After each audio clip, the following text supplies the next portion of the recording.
يا جيرة العالمين يا ذيل الجود والكرم.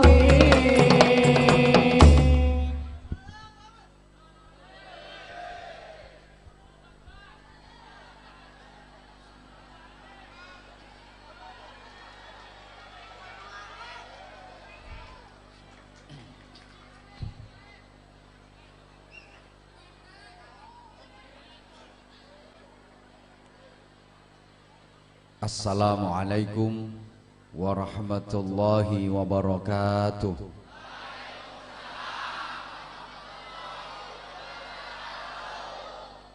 Bismillahirrahmanirrahim. Alhamdulillahilladzi arsala rasulahu rahmatan lil alamin. Ashhadu an la ilaha illallah wahdahu la syarikalah al-malikul haqqul mubin wa ashhadu anna muhammadan abduhu wa rasuluh as-sadiqul wa'dil amin. Allahumma salli wa sallim wa barik ala sayyidina wa maulana wa syafi'ina wa qudwatina wa uswatina wa habibina wa qurrati a'yunina Muhammadin sallallahu alaihi wasallam afdalil khalqi ajma'in wa ala alihi wa ashabihi wat tabi'in wa man tabi'ahum bi ihsanin ila yaumiddin. Subhanaka la ilma lana illa ma 'allamtana innaka antal alimul hakim. Rabbi shrah li sadri wa yassir li amri wahlul 'uqdatam min lisani yafqahu qawli waj'al li waziran min ahli.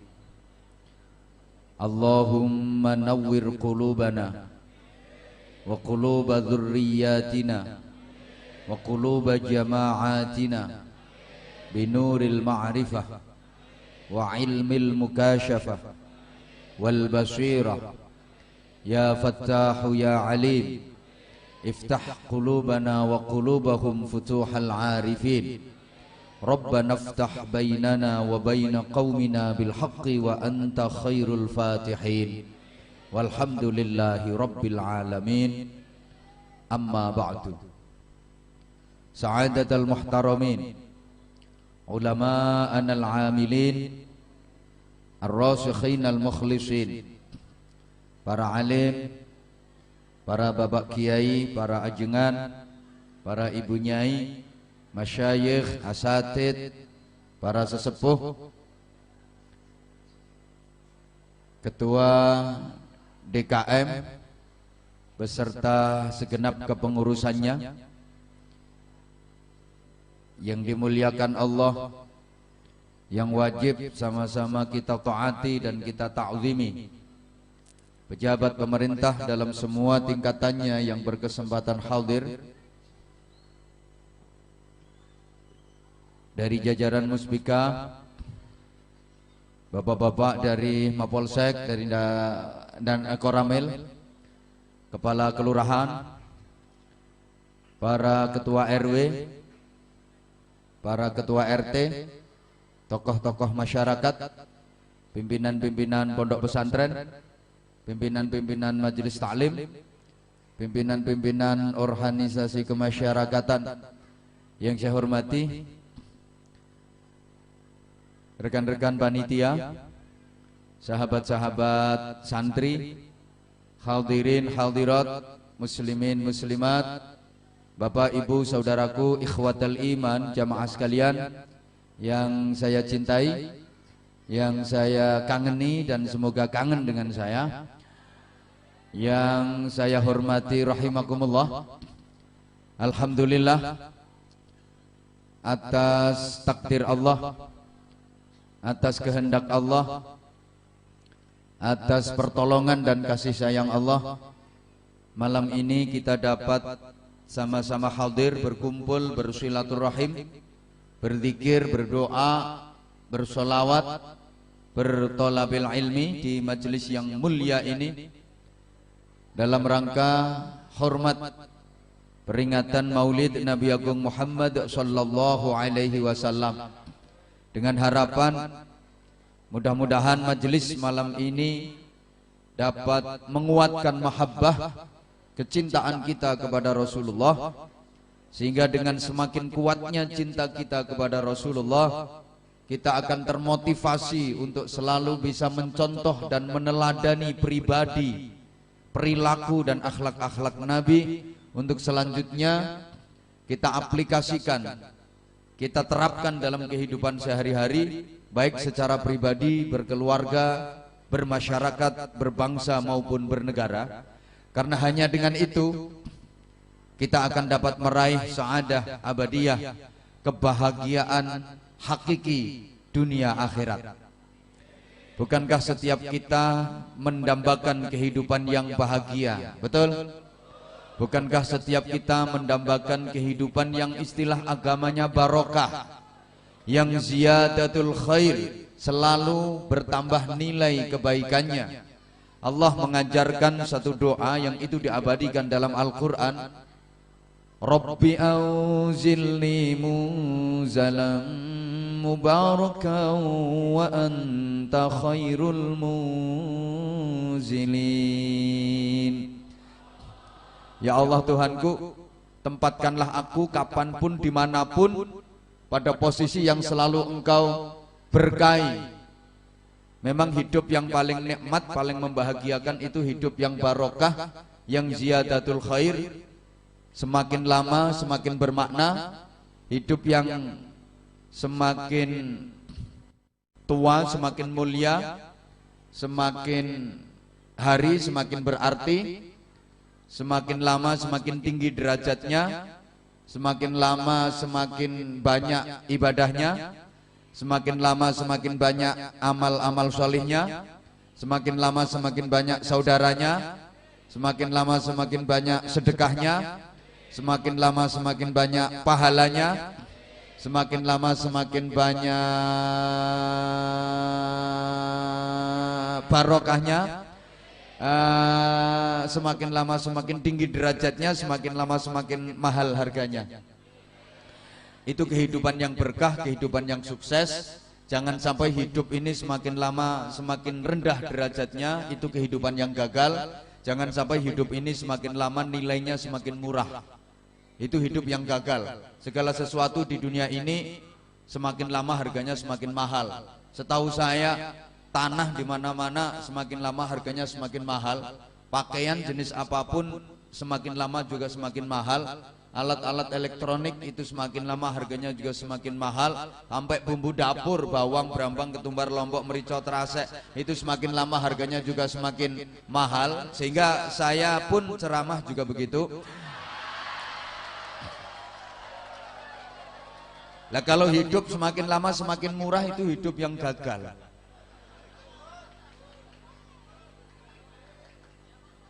Keluarga yang bahagia adalah keluarga yang barokah. Perumahan yang paling nikmat untuk ditinggali adalah perumahan yang barokah. Jabatan yang paling nikmat membahagiakan itu juga jabatan yang barokah. Duit yang paling nikmat dan membahagiakan itu juga duit yang barokah. Cuman Bapak Ibu jamaah rahimakumullah, duit yang berkah itu enggak harus banyak secara nominal, enggak harus banyak secara jumlahnya, enggak. Tapi yang banyak itu nilai kebaikan dan kemanfaatannya. Dan tanda orang yang hidupnya barokah itu atine ayem, keluarganya tentrem, meskipun duitnya banyak. Jadi atine ayem, keluarganya tentrem, meskipun duitnya banyak. Itu hidup yang barokah. Lah sekarang punya duit banyak tapi keluarga nggak tentrem, ya nggak barokah namanya. Punya duit banyak banget, 50 juta. Banyak apa banyak? Ya kalau ukuranmu sih udah banyak banget. Punya duit banyak 50 juta, tapi kalau keluarganya nggak tentrem, anak laki-lakinya kena narkoba, anak perempuannya kena imbasnya pemilu, perkawinan hamil dahulu, hamil di luar nikah, suami menghamili istri tetangga, istri perempuan yang bermerek C, ceriwis, cerewet, cemburuan, curiganan, ceguk, centil, ceninilan, celelean, celalaan, celandaan, cerongoan, celutak. Rasa-rasanya duit 50 juta nggak ada artinya kalau keluarga nggak tentrem, betul? Coba Bapak Ibu, Anda pilih mana? Punya duit banyak banget 50 juta, tapi keluarganya nggak tentrem, sama punya duit cuman 100 juta tapi keluarganya tentrem.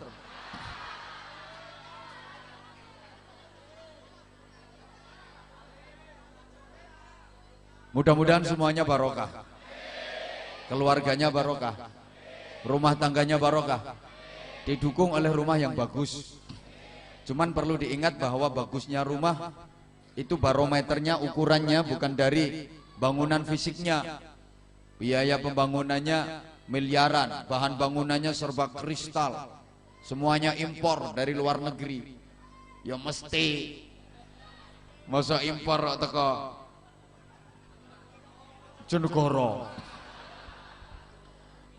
Perabotannya mahal-mahal banget, seluruh ruangan udah ber-AC, sampai toiletnya AC. Kan selama ini kalau ruangan Anda kan banyak yang belum AC, masih AB gelasnya, angin berobos itu. Ini luar biasa rumahnya, mentereng.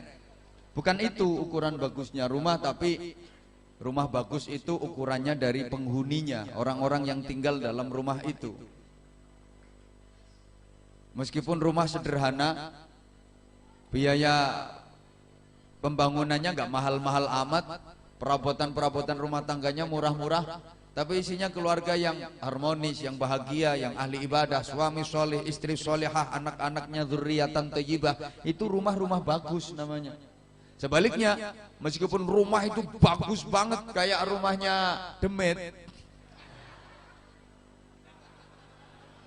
tapi yang tinggal di dalam keluarga yang berantakan, anak-anaknya pada drop out sekolah, nggak ada yang mau ngaji, suami istri tiap hari berantem, cekcok melulu, nggak pernah ada kedamaian, tiap ketemu pasti berantem. Masak suami baru pulang kerja sampai rumah, istri wes nyangap wisan, bedes teko. Suami kan nggak mau kalah, oh ketek akan cangkem. Anaknya denger, wah ternyata bapakku bedes, ibuku ketek, berarti aku iki munyuk. Itu namanya bukan rumah tapi kebun binatang, ngisinya bedes, ketek sama munyuk. Ya sama dengan baju itu Bapak Ibu, ukuran baju bagus itu bukan dari kainnya yang sutra kualitas tinggi, modelnya yang wah keren, gentle, trendy, funky, bukan, bandrolnya mahal, bukan, tapi ukuran bagusnya baju itu dinilai dari orang yang ada dalam baju itu, yang make. Meskipun baju itu berbandrol mahal, bandrolnya 10 miliar, mbuh klambi opo mbuh pokoknya, yuk sekalian bikin contoh biar gak kena dibantah.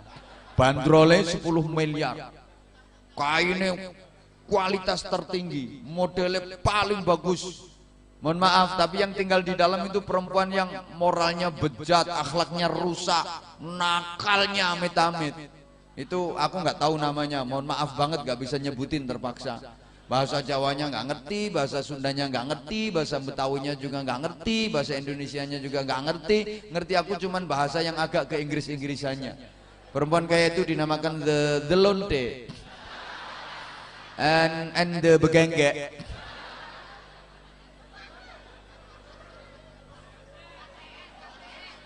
Apa? Oh ya, WTS, wadah titip senjata. Ada yang bilang PSK, perempuan suka kelon. Malah orang Jawa bilang balon, sing bayar oleh kelon.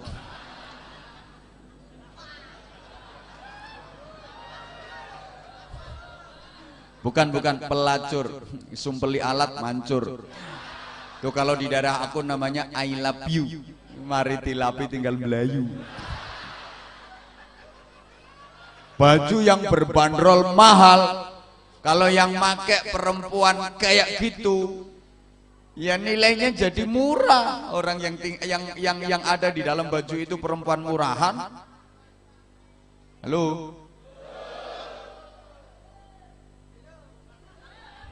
Sebaliknya, meskipun baju itu murah banget, kainnya titron yang paling murah, 1 meternya cuma 500 perak. Jahitannya jarang-jarang, yang dipakai jahit itu dom karung, kaku banget. Warnanya kontras, nggak serasi sama sekali. Atas merah, bawahnya hijau, kayak kapsul. Tapi yang ada di dalam baju itu yang make wanita solehah, yang ahli ibadah, berakhlakul karimah, kayak wanita-wanita di Tangerang elok sini, pret, solehah ngono potongane. Meskipun baju itu harganya sebenarnya murah, tapi kalau yang make itu wanita yang nilainya mahal, baju itu ya jadi mahal nilainya. Sama rumah juga begitu. Rumah bagus ukurannya bukan dari bangunan fisiknya, karena sebagus apapun bentuk rumah, semegah dan semewah apapun bangunan rumah, kalau dalam isinya kambing namanya tetap aja kandang. Betul? Rumahnya bagus, mewah, mentereng, tapi dalam isinya sapi, kerbau, namanya kandang. Sebagus apapun bentuk rumah, semegah semewah apapun bangunan rumah, kalau dalam isinya orang sakit, namanya ya rumah sakit. Apalagi yang di dalam orang sakit jiwa, namanya rumah sakit. Rumah kayak istana, tapi dalam isinya mak lampir, nih pelet, gerandong, jerangkong, sendel bolong, namanya rumah hantu. Ya, meskipun rumah itu kecil, jelek, di pinggir kali, udah reot, genteng banyak yang pecah, kalau lagi hujan bocor. Tipenya bukan cuman RSSS, rumah sangat sederhana sekali. Ini tipenya panjang banget. RSSSSSSSSSSSSSSSS. Rumah sangat sederhana sekali, sampai-sampai sulit senggama, sulit selonjor, sulit sendeklu, sulit sendenan, sesek-sesekan selalu. Ini nggak mudah ngerangkai kata-kata kayak gini. Bener, ngerangkai kata-kata kayak gini nggak gampang, makanya larang. Rumahnya kecil, jelek, bocor, peot, tapi yang tinggal di dalam itu keluarga yang harmonis, yang bahagia, yang ahli ibadah, ahli sholawat, ahli zikir, ahli ngaji. Itu yang dinamakan rumah tangga, walaupun rumahnya nggak ada tangganya.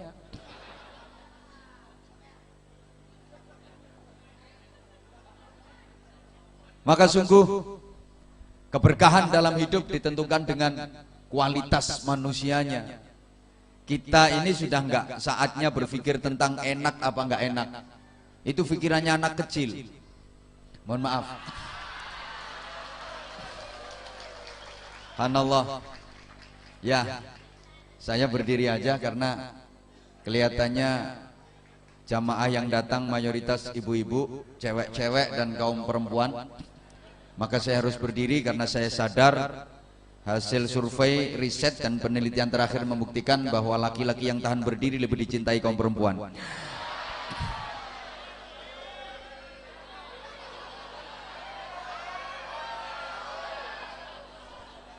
Kita nih sekarang udah nggak saatnya lagi berpikir tentang enak apa nggak enak.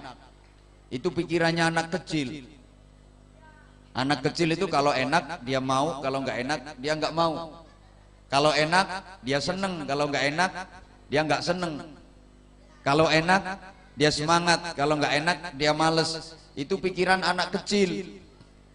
Anak yang usia 3 tahun, 4 tahun, 5 tahun, 7 tahun, 8 tahun. Tapi anak-anak yang usia 56 tahun, anak-anak yang usianya 62 itu udah nggak saatnya lagi berpikir kayak gitu. Kita itu sekarang pikirannya harus tentang ini baik apa buruk, benar apa salah. Jangan berpikir tentang enak apa enggak enak, tapi berpikirlah tentang ini baik apa buruk, benar apa salah. Kalau itu baik, kerjakan walaupun enggak enak. Kalau itu benar, lakukan walaupun enggak enak. Kalau itu buruk, tinggalkan walaupun enak. Kalau itu salah, tinggalkan walaupun enak. Kelihatannya pada nggak ngerti. Emang agak susah sih ngomongin orang-orang yang IQ-nya rendah itu. Oke, saya ulang. Udah nggak saatnya lagi kita berpikir tentang enak apa nggak enak. Kalau enak mau, nggak enak nggak mau. Kalau enak semangat, kalau nggak enak males. Kalau enak seneng, kalau nggak enak nggak seneng. Itu pikirannya anak kecil. Tapi kita sekarang harus berpikir tentang baik atau buruk, benar atau salah. Selama itu baik, benar, lakukan walaupun nggak enak. Selama itu buruk, salah, tinggalkan walaupun enak. Kalau kita udah bisa kayak gitu, kita akan bisa menikmati benar, menikmati baik. Di mana baik dan benar itu nikmatnya lebih dahsyat daripada enak. Contoh, kalau nggak dikasih contoh ya nggak paham. Soalnya kelihatannya cantik-cantik tapi on.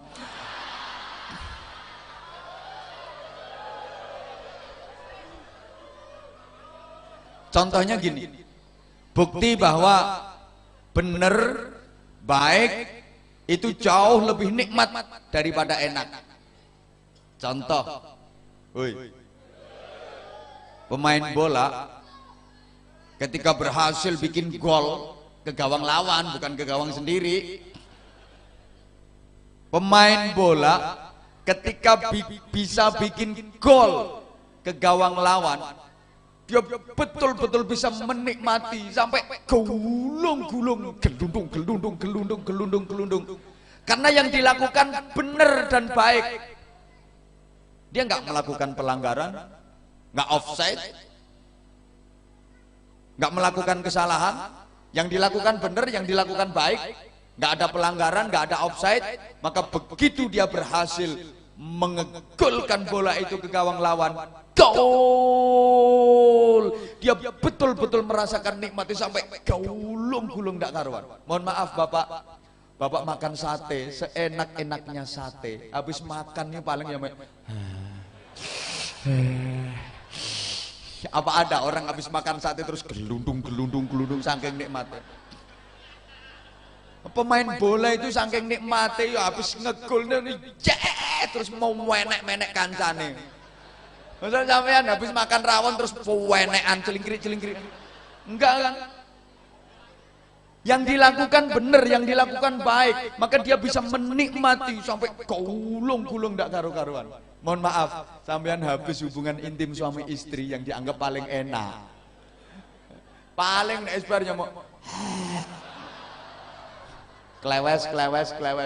Apa ada orang habis gituan terus yes yang ngene.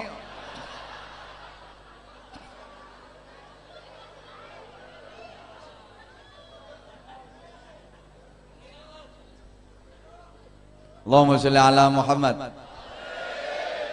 Sehingga para jamaah rahimakumullah, untuk itu modal utamanya pertama kita harus mempunyai kesehatan zahir batin. Mudah-mudahan semuanya sehat walafiat.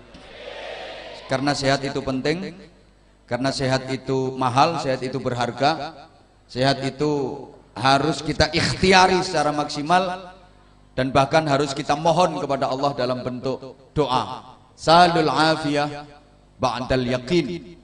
Kalian semua mintalah diberi kesehatan setelah kalian punya keyakinan, setelah kalian punya keimanan. Mintalah kepada Allah, mohonlah kepada Allah agar diberi kesehatan setelah kalian punya keyakinan dan keimanan. Kenapa demikian? Karena sekuat apapun iman seseorang, sehebat apapun iman seseorang, kalau dia nggak sehat, kalau dia sakit-sakitan, maka ibadahnya nggak akan bisa sempurna. Misalnya imannya kuat, imannya hebat, tapi sakit-sakitan, nggak mungkin bisa pergi haji, menggerikan. Imannya hebat, imannya kuat, tapi nggak sehat, sakit-sakitan. Ya nggak. Kadang-kadang puasa aja nggak mampu. Zakat nggak mungkin bisa, orang nggak kerja, nggak punya duit, nggak punya penghasilan, apanya yang mau dizakatin? Iman hebat, iman kuat, tapi nggak sehat. Ya qiyamul lail nggak bisa sempurna. Zikir, sholawat, baca Al-Quran nggak mungkin betah lama. Wong geriken-geriken. Apalagi sehat tapi nggak punya iman. Nah ini jadinya the koclok.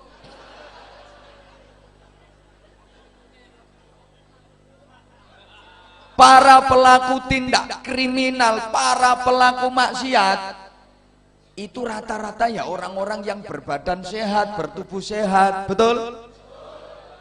Kok nggak semangat sih? Yang melakukan kejahatan, yang melakukan maksiat itu rata-rata orang-orang yang tubuhnya sehat, betul? Koruptor-koruptor yang suka ngabisin duit negara itu orang-orang yang tubuhnya sakit apa sehat? Sehat. Yang suka ke klub malam, sukanya dugem, tahu dugem ya? Duduk gemetar itu loh, naik ojek.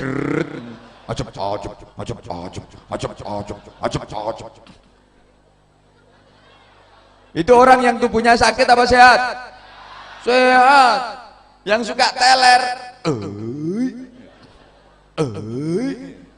Itu orang-orang yang tubuhnya sakit apa sehat? Sehat. Yang suka main judi, itu orang-orang yang tubuhnya sakit apa sehat? Ibu-ibu yang suka ngomelin suami, itu rata-rata yang tubuhnya sakit apa sehat? Nah itu orangnya jawab sendiri ya itu. Sehat tapi nggak punya iman, malah rusak. Karena iman merupakan pondasi utama. Orang tidak akan mungkin dapat melakukan amal kebaikan kalau nggak punya dasar keimanan. Maka dalam Al-Quran setiap menjelaskan tentang amal solih, amal kebaikan pasti dibarengi dengan iman. Amanu wa amilus solihat, beriman dan banyak beramal solih. Ini kesatuan yang nggak bisa dipisahkan antara iman dengan amal solih. Loro-loro ning atunggal. Apa ya bahasanya ya? Ya pokoknya nggak bisa dipisah. Bagaikan garam sama asin. Iya. Setiap garam pasti asin, walaupun nggak setiap yang asin itu garam. Contohnya umbel. Nggak tahu, aku pernah dilat kok.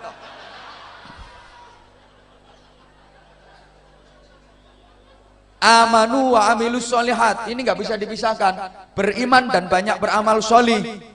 Artinya orang yang beriman itu pasti amalnya solih.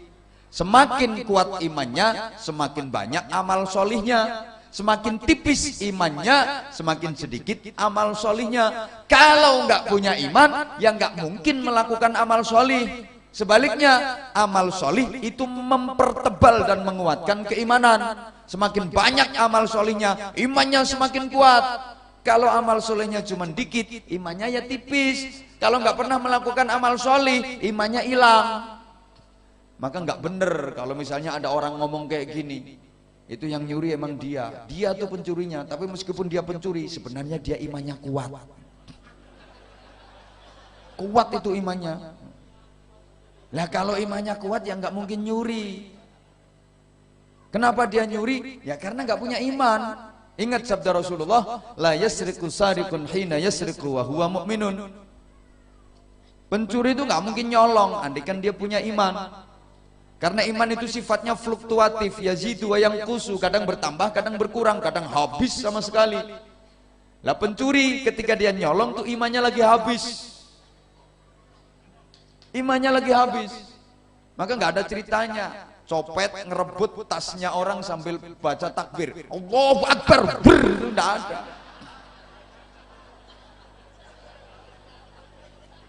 Nggak ada perampok mau beraksi kok terus baca nawaitul ngerampoka lillahi ta'ala, nggak ada. Wala yazni zanin hina yazni wa huwa mu'minun. Orang nggak mungkin berbuat zina andaikan dia punya iman. Kok dia sampai berbuat zina waktu itu imannya lagi hilang? Makanya nggak ada orang mau zina kok tawasul dulu. Nggak ada. Adinda Londe yang aku cintai, sebelum kita melakukan proses perpetingkringan ini, marilah kita awali dengan sama-sama membaca suratul Fatihah. Mudah-mudahan perpetingkringan gini dibarokai oleh Allah Subhanahu wa taala.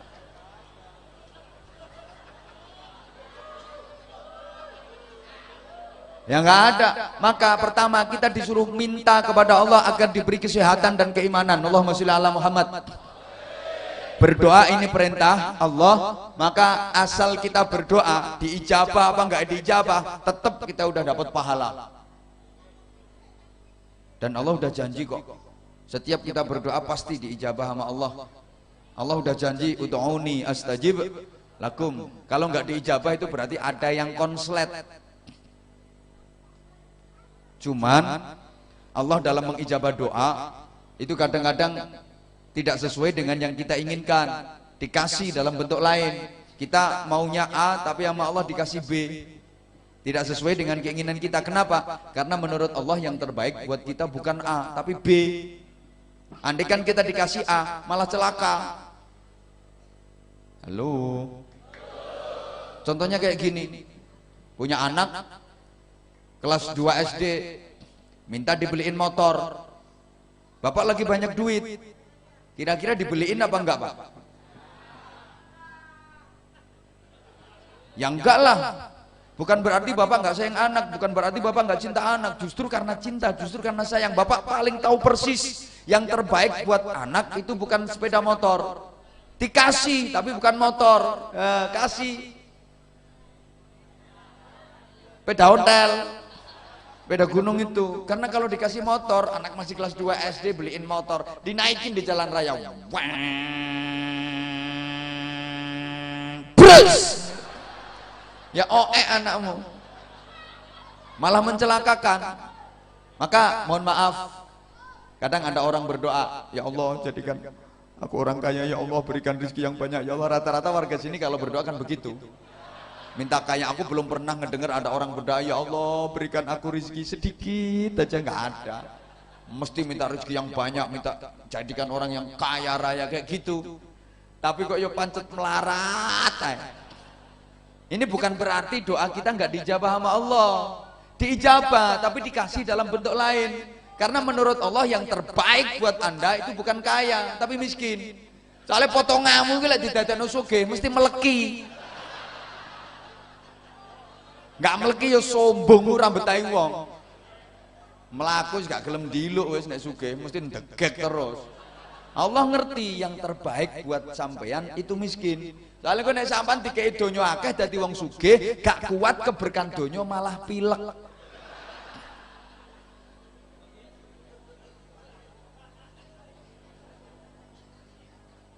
Oi.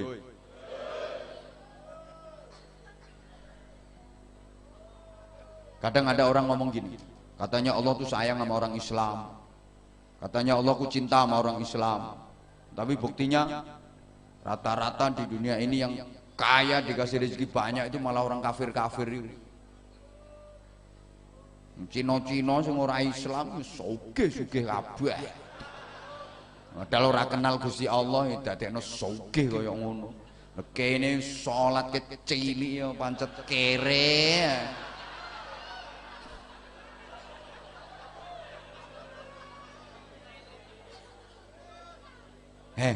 Itu tandanya sampean malah disayang sama Allah. Itu bukti cinta dan kasih sayang Allah sama sampean. Gini loh, kasih tahu sampean. Allah itu udah kadung janji. Siapa yang melakukan kebaikan dibalas sama Allah dengan kebaikan. Siapa yang melakukan kejelekan dibalas juga sama Allah dengan kejelekan. Gak peduli itu orang mukmin, gak peduli itu orang kafir. Di dunia ini melakukan kebaikan dapat balasan. Ada orang mukmin melakukan kebaikan di dunia ini dibalas sama Allah. Ada orang mukmin melakukan kejelekan di dunia ini, dibalas kejelekan sama Allah. Orang kafir di dunia ini melakukan kebaikan, ya dikasih kebaikan sama Allah, dibalas sama Allah. Orang kafir di dunia ini melakukan kejelekan, ya dibalas sama Allah, kasih kejelekan. Orang kafir di dunia ini bisa nggak berbuat baik? Ya bisa banget. Misalnya lagi jalan, zaman lagi jalan, terus terpreset, gelundung-gelundung, di belakang ada orang kafir. Ini bisa nolong sampean. Ketika orang kafir ini menolong Anda, dia melakukan kebaikan. Hal semacam itu dibalas sama Allah. Nah, balasannya dikasih di dunia. Orang kafir itu setiap melakukan kebaikan di dunia langsung dikasihkan balasannya sama Allah. Maka jangan heran kalau orang kafir di dunia ini kaya-kaya. Kenapa? Ya balasannya udah dikasih semua di dunia. Kok dikasih semua? Ya biar ntar di akhirat Allah nggak mikir lagi. Allah udah males mikir-mikir orang kafir di akhirat nanti. Udah kebaikannya dibales semua di dunia. Wes tak kekno kabeh nang ngene donya, nang rasa-rasakno tutuk-tutukno puas-puasin di dunia. Ntar di akhirat karing geceki siji-siji. Gitu loh. Lah kalau orang mukmin kadang-kadang melakukan kebaikan itu balasannya nggak dikasih di dunia sama Allah. Kenapa? Ini bentuk cinta dan kasih sayang Allah sama orang mukmin. Sayang kalau balasan kebaikannya dikasih di dunia. Kan nikmat di dunia cuma sebentar, kehidupan di dunia cuma sebentar. Ya kalau orang kafir biarlah dinikmati, dipuas-puasin di dunia cuma sebentar aja. Nanti di akhirat yang kehidupan selama-lamanya, the nyonyor and the nyenyek. Lah kalau orang mukmin melakukan kebaikan kadang nggak dibalas sama Allah di dunia. Kenapa? Allah sayang sama orang mukmin. Allah cinta sama orang mukmin. Sayang kalau ini dikasih di dunia, nanti merasakan nikmat, merasakan bahagia cuma sebentar. Udah, nggak tak kasih di dunia, disimpan aja, kasihkan nanti di akhirat. Sementara di dunia miskin nggak apa-apa, ntar di akhirat kaya raya. Nanti di surga akan dikasihkan semua kenikmatan itu, kehidupan yang bahagia selama-lamanya. Ini sengaja saya sampaikan, tujuan saya untuk menghibur sing melarat-melarat itu. Nah, alhamdulillah bisa ketawa orangnya. Nah, akhirnya kan mikir, makanya aku tiga melarat. Kan di dunia cuma sebentar, miskin sebentar, besok di akhirat di surga kaya raya, dikasihkan semua di sana. Tapi orang yang terlalu cerdas kadang-kadang masih ngebantah. Lah kalau memang pahala orang-orang mukmin, balasan orang mukmin itu dikasihkan di akhirat, lah itu kiai-kiai, ustadz-ustadz itu kok kaya-kaya semua itu. Katanya balasannya dikasih di akhirat. Gini bro, kalau kiai kok kaya, lah itu soalnya kiai itu tabungannya akhirat kan udah banyak.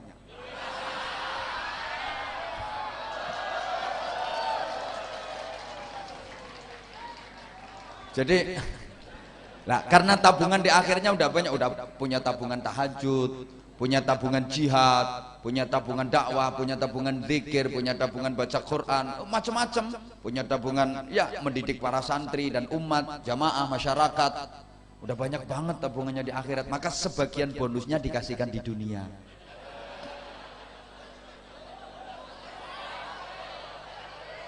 Maka jangan heran kalau kiai itu ya nggak kelihatan kerja apa, tapi kehidupannya kok ya gitu ya, rumahnya bagus, punya mobil bagus, istrinya juga cantik.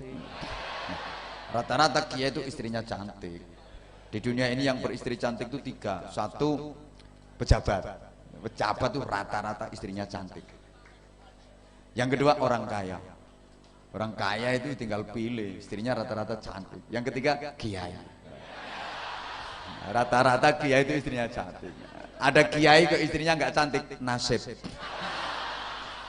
Ya nasib lah. Orang kiai itu hiburannya ya cuman istri itu, nggak ada hiburan lain. Hiburannya cuman istri, ngelek bisa nih, nasib. Mau cari hiburan apa?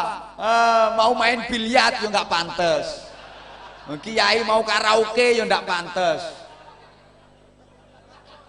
Hiburannya cuman istri, jelek lagi. Nasib. Tapi nanti di akhirat diganti yang luar biasa, gitu loh. Lah kok kiai di dunia hidupnya enak? Ya sekali lagi itu bonus. Tabungannya di akhirat udah banyak. Lah nek sampean itu kan nggak begitu banyak tabungan di akhirat. Lah kalau dikasihkan semua di dunia, nanti di akhirat dapat apa? Ya, tapi yang namanya berdoa terus. berdoa itu nggak harus pakai bahasa Arab, jangan salah. Emang kita diajari berdoa pakai bahasa Arab, itu afdalud doa bil lughatil arabiyyah kalau kita bisa. Tapi kalau nggak bisa ya nggak harus dipaksa-paksa pakai bahasa Arab. Apa dikira doa yang paling ampuh, yang diijabah Allah itu doa yang pakai bahasa Arab? Kalau emang kayak gitu, yang paling manjur doanya, yang paling mustajabah doanya ya orang Arab dong. Enggak, dipikir doa yang paling mustajabah yang dikabulkan Allah itu yang pakai bahasa Arab, ngomong bahasa Arab kayak pernah hidup di Arab 900 tahun.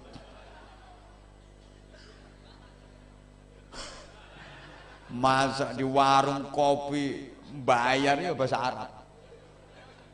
Berapa Bu? 15.000. Ngeluarin duit ya. A'udzubillahi minasyaitonirrajim. Bismillahirrahmanirrahim. Kasih duitnya 20.000. Terima kembalian 5.000. Ya bahasa Arab nih. Alhamdulillahirabbil alamin. Ini yang punya warung ketularan, ngelus dada sambil bahasa Arab. Innalillahi wa inna ilaihi raji'un. Ya Arab kesasar tekondi. Enggak.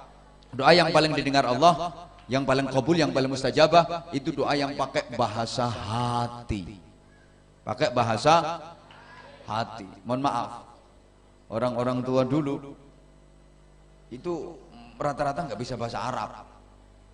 Kalau saya orang Jawa, ya orang Jawa tua dulu itu rata-rata nggak bisa bahasa Arab, nggak bisa. Mau bilang syamir khairon fatrukil bago, nggak bisa yo, semar gareng petruk bagong. Padahal itu aslinya bahasa Arab. Syamir khairon fatruk bago. Syamir dibilangin kok. Syamir itu cancut tali wondo. Punya semangat yang tinggi. Khairan, melakukan kebaikan. Fatruk, tinggalkanlah al-bagho, kelacutan dan kesesatan. Ngono, semangat melakukan kebaikan, tinggalkan kejelekan. Semar gareng petruk bagong. Aslinya bahasa Arab. Syamir khairan fatrukil bagho. Orang tua dulu. Modelmu kok gak percaya tak omong.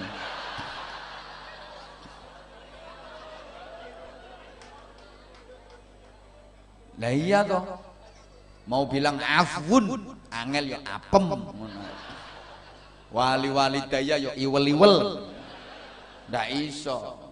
Robbana atina fid dunya hasanah, Robbana dzalamna anfusana, Robbana kangelan ya urap-urap wis ngono. Penuh dengan filosofi. Ya kapan-kapan kalau diundang lagi tak jelasin lah. Ini ada yang lebih penting yang harus dijelasin. Rata-rata iya ya. Nggak bisa bahasa Arab. Doanya ya kalau orang Jawa ya bahasa Jawa nyel itu, mambu Arab itu ndak. Tapi kok mandi-mandi, kok kabul, karena doanya pakai bahasa hati. Kalau dipikir ya nggak masuk akal lah. Masa apa ya, nyembuhin orang sakit gigi itu doanya cuman kayak gini. Godong pari godong waluh, ora mari tambah abuh, ditiupin sembuh. Padahal doanya itu kebalikan ya, bertentangan. Nah, sekarang yang dibacain pakai Arab kayak apa ya, malah mentek-mentek. Ada orang bisulan itu doanya nggak ada Arabnya sama sekali. Kidul kono ono semar gawe pundung, upilku irung ora sida dadi udun. Itu cuteno upil irung, usap-usapno sembuh, lep hilang, bisulnya hilang. Loh, aku udah pernah praktek gitu. Pernah bisul yang kecil itu kata orang Jawa udun semat itu. Wah, tiang, ampun sakitnya, sampai panas dingin, kepala pening, panas tidak karu-karuan, melakukan geliang-geliang kena udun semat. Aku ingat, wah ini ada doa manjur, ampuh ini doanya orang kuno dulu, tak bacain. Kidul kono ono semar gawe pundung, upil kuirung ora sida dadi udun. Tak cutekno, adek pas beler dadi yo oleh akeh lah, enak. Langsung tak usap-usapno. Subhanallah, luar biasa. Sore tak bacain doa, paginya langsung manak telu.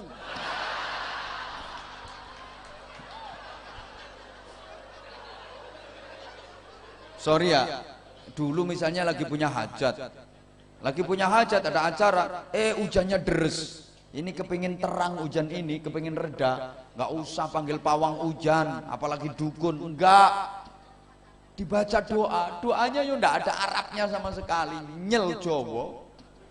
Langite ora sida udan, udano mek sak uyuh jaran.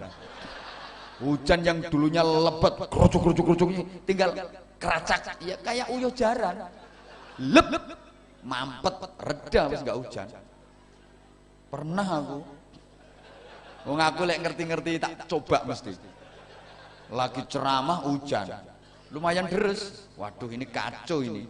Ngaji mesti kacau kalau udah hujan. Tak bacain Fatihah. Insyaallah Fatihahku ya lumayan fasih. Bismillahirrahmanirrahim. Begitu sampai waladhdallin. Subhanallah. Tambah deres. Kok kalah sama yang cuman langite ora sida udan. Udano mek sak uyuh jaran. Bahkan Rasulullah mengajarkan doa itu yang simple, ringkes, teges, mentes, nggak usah terlalu panjang. Kadang doa itu 2 buku dibaca semua. Yang amin itu angkat tangan sampai capek. Ya awalnya sih tinggi ngangkat tangannya, amin, amin, semangat. Udah kelamaan dikit, turunin tangannya, amin. Tangannya turun, suaranya jadi rendah, amin. Tangannya semakin turun, suaranya makin pelan. Amin. Amin. Lama-lama ya tumpangnya pupu senden karo duwe. Ya kalau kena yang muda-muda malah digedulenan. Ya karena salah yang doa kepanjangan. Ben. Ben. Amin. Ben amin. Ringkes. Ya kayak doa sapu jagat itu kan Rabbana atina fid dunya hasanah wa fil akhirati hasanah wa qina adzabannar. Itu kan menghimpun doa itu, ringkes, tegas, mentes, mencakup semuanya. Rabbana atina fid dunya hasanah, ya Allah berikan kepadaku di dunia ini kebaikan. Apa saja urusan dunia minta kebaikan, semuanya katut wes. Wa fil akhirati hasanatan, dan di akhirat saya juga minta kebaikan. Apa saja urusan akhirat minta kebaikan. Wa qina adzabannar, dan selamatkan aku dari azab neraka. Wes. Tapi juga jangan terlalu ringkes. Saking ringkesnya sampai nggak bisa difahami. Keringkesen itu namanya. Asal tangan diangkat minta sama Allah, ya Allah, Engkau tahu yang ku mau. Amin. Ya keringkesen dong kalau kayak gitu. Ya emang bener Allah tahu yang kau mau, tapi sebutin apa itu kok. Ya Allah, Engkau tahu yang ku mau. Keringkesen. Atau terlalu detail, terlalu panjang, terlalu detail, itu juga nggak bagus. Kesannya mendikte Allah, Allah didikte. Ada anak muda berdoa minta istri, ya Allah, minta jodoh ya Allah, istri perempuan yang cantik, yang kuning, yang tinggi ya Allah, yang anaknya orang kaya, yang warisannya banyak, yang hidupnya tinggal sebentar, yang ayu ya Allah, yang tinggi badannya 176, ukuran BH-nya nomor 67 ya Allah. Iku sak piro sing diwadahi. Allah didikte. Atau doa kesannya ngatur Allah. Ya Allah, aku cinta banget sama dia ya Allah. Aku nggak bisa hidup tanpa dia ya Allah. Kalau memang dia jodohku, dekatkan ya Allah. Kalau memang dia bukan jodohku, jodohin dong. Si Allah diatur.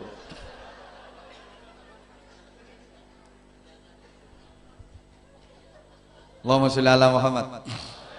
Nah, sehat itu maka meliputi 5 hal: fisik, psikologis, sosial, kultural, dan spiritual. Understand? Makasih. Kurang semangat ibu-ibu nggak ikut. Ibu kalau aku bilang understand, ibu-ibu harus semangat. Yes, oke? Belum pernah ngikut ngaji aku berarti. Saya ulang, fisik itu meliputi 5 hal. Sehat itu meliputi 5 hal. Sehat zahiran wa batinan, meliputi 5 hal. 1 fisik, kedua psikologis, ketiga sosial, keempat kultural, dan kelima spiritual. Understand? Makasih. Kenapa sih ketika aku bilang understand ibu-ibu harus yes? Kan understand itu bahasa Inggris. Dari dua suku kata under dan stand. Under artinya di bawah, stand artinya kan berdiri. Jadi kalau yang di bawah udah berdiri, ibu-ibu harus yes gitu.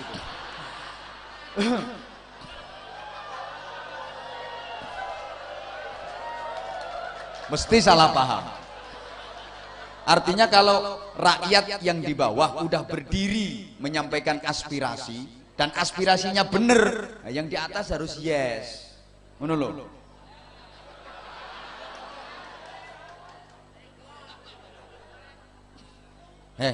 Kenapa orang sampai sakit? Ya karena 5 hal ini nggak balance, 5 hal ini nggak seimbang. Yang paling sering nggak diperhatiin orang itu spiritual. Kalau yang 4, fisik, psikologis, sosial, kultural, betul-betul diperhatiin, dijaga. Tapi yang spiritual justru ini merupakan faktor terpenting, sering dilupakan. Orang itu asal kebutuhan spiritualnya tercukupi dengan baik, dijamin sehat zahir batinnya. Maka asal Bapak Ibu para jamaah, sholatnya istiqomah. Sehari 5 kali, jangan dibalik, 5 hari sekali.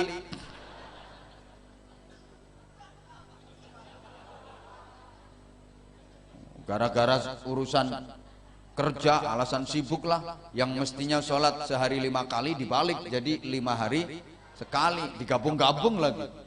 Ya aneh aja niatnya. Usolli fardhu subhi wal dhuhri wal asri wal maghribi wal isya'i oplosan lillahi ta'ala. Sholatnya dioplos. Asal sholat istiqomah, zikir rajin, ngaji semangat, sholawat rajin, sedekah terus, dijamin gak akan sakit-sakitan. Kayak malam hari ini subhanallah, saya betul-betul mencium aura syurgawi. Ini yang datang ini calon-calon ahli syurga. Nanti Bapak Ibu di akhirat ke syurga kalau jadi. Ya kalau jadi. Pokok selama kebutuhan spiritual tercukupi dengan baik, dijamin sehat walafiat, dijamin gak akan sakit-sakitan. Bener. Subhanallah Bapak Ibu, ternyata 80% penyakit itu sumbernya dari hati. 80% penyakit itu sumbernya dari hati. Penyakit yang bersumber dari makanan itu cuma 20%. Saya tahu persis karena saya dibilangin orang. Ya dikasih tahu sama orang. Saya punya temen dokter, dokter itu duduk genderuwo. Aku dikasih tahu bahwa ternyata penyakit itu sumbernya yang 80% itu dari hati. Dari makanan cuma 20%, sehingga akhirnya saya termasuk orang yang nggak setuju kalau ada orang punya sakit tertentu, punya penyakit ini, menderita penyakit ini terus makan dibatasi. Gara-gara sakit ini nggak boleh makan ini, nggak boleh makan itu, nggak boleh makan begini, nggak boleh makan begitu, nggak boleh makan model ini, nggak boleh makan model itu. Saya nggak setuju. Kenapa? Udah sakit makan dibatasi lagi. Yang tambah ngrik-ngrikan.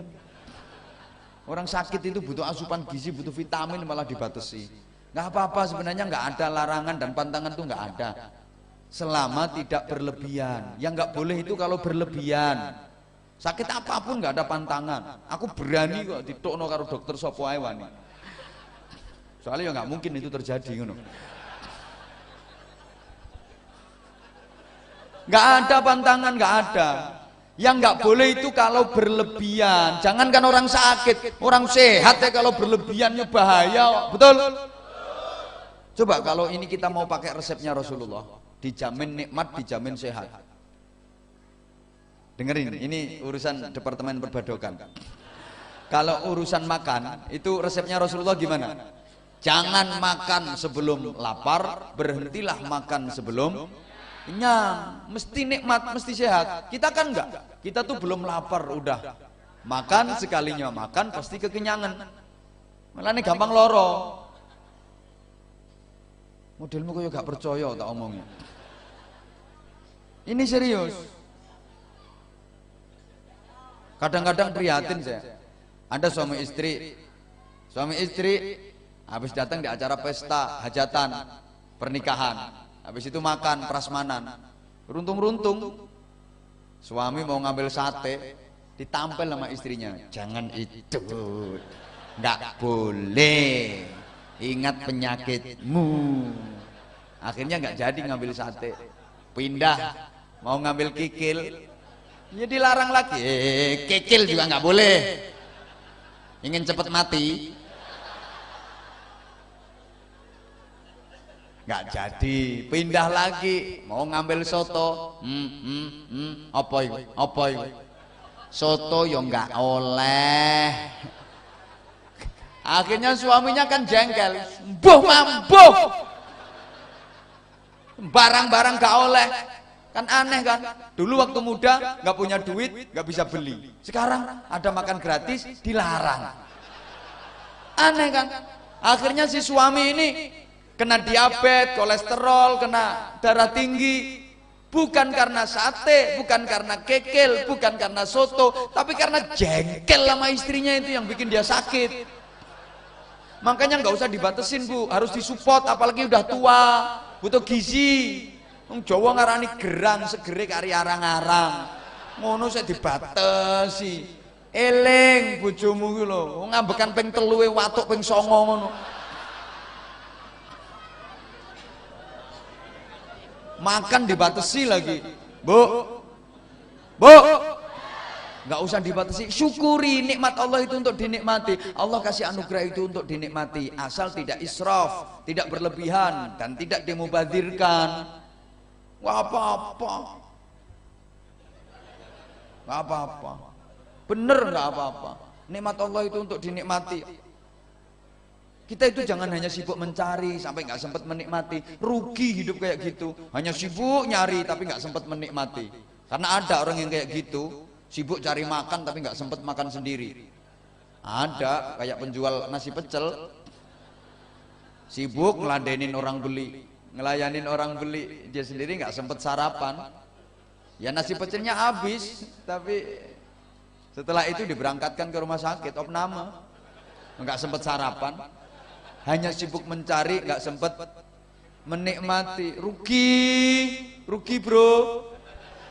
Maka mohon maaf Bapak, kalau duitnya banyak dinikmati Pak, beli mobil yang bagus, biar ya perjalanannya lancar, dinikmati, enak, dinaikinya juga enak, suspensinya juga enak, perjalanan juga terasa nikmat. Nah, jalan berlubang nyemek gledek gitu. Duit banyak, duitnya lo 7 miliar, tuku mobil rego 12 juta. Duit 7 miliar beli mobil harga 7 juta, di starter enggak kena. Kelekek.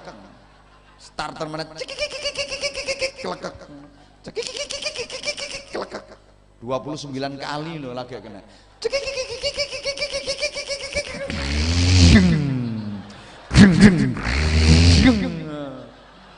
Akhirnya dipancal gasnya ki melaku prok. Dipakai belok pintunya buka sendiri gelodak. Tangki diganti jirigen, spionnya plastik. Punya duit nggak dinikmati, rugi. Hei, lu iya. Makanya kalau duit banyak, mohon maaf, daftar haji, menikmati duit, pergi umroh, menikmati duit. Ngono lho bro. Wis tak rungokno. Duit banyak, hidup cuma sekali, nggak punya pengalaman luar negeri. Rugi Pak, hidup sekali nggak pernah naik pesawat. Uripmu ngutek nang perumahan kene. Salah aslimu desa rene lak minggat. Asli minggat. Wong pindah mrene iki lho karena 2 kemungkinan. Nek gak kekurangan ya kewirangan. Alah ngaku wo. Kalau nggak kekurangan ya kewirangan. Nah, kalau keluar pulau namanya teran. Itu kalau nggak terantanan ya mesti terancam. Halo. Dilanjut. Subhanallah. Kalau punya duit dinikmati. Masa hidup cuma sekali, nggak pernah naik pesawat. Hidup cuma sekali, nggak pernah ngelihat pramugari. Cantik-cantik, mulus-mulus, enggak ngono-ngono ku apa jemburis-jemburis.